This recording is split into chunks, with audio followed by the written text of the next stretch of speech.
It's the question everyone asks once they've got the basics: how much should I actually save and invest each month? The honest answer is, it depends.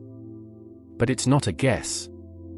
There's a simple order to it: build a safety net first, then invest the rest in a way that takes the stress out. Let's break down how much, and how to make it automatic. Before you invest a single pound, you want a cushion. Aim for 3 to 6 months of your essential spending: rent or mortgage, bills, food. 3 months is fine if your income is steady and secure. Lean closer to 6 if it's variable, or other people depend on you. And keep this money in easy access savings, not investments, because the whole point is that it's there, in full, the day you suddenly need it. Here's the habit that changes everything: pay yourself first. Most people try to save whatever's left at the end of the month, and somehow there's never anything left. So flip it. Decide on an amount, and move it the day you get paid, before you can spend it. A good target is around 20% of your take-home, but don't get stuck on the number.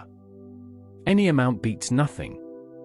Start at 5% if that's what works, and nudge it up by 1% every time you get a pay rise.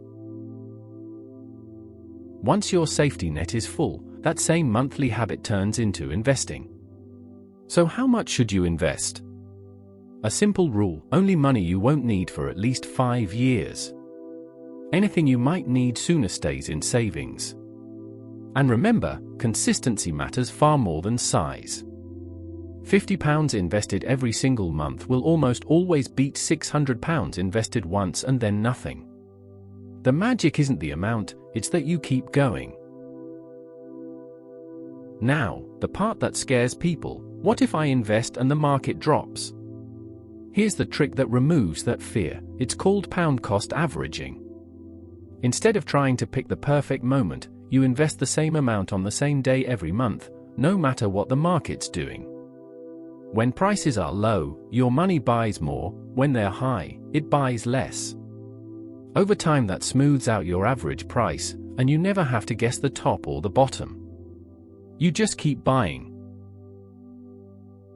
Last step: make it run without you.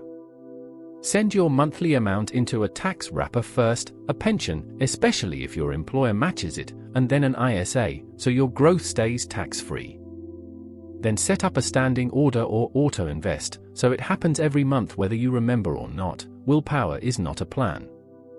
Check in once a year, and bump the amount up a little each time your pay goes up.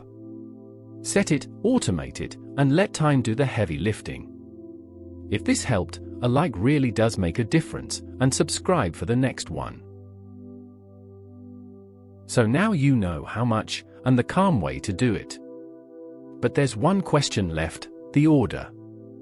When you've got spare money, where should it actually go first? Your safety net, paying off debt, your pension, or your ISA? Get that order right and every pound works harder. Next up, where your money should go first. See you there.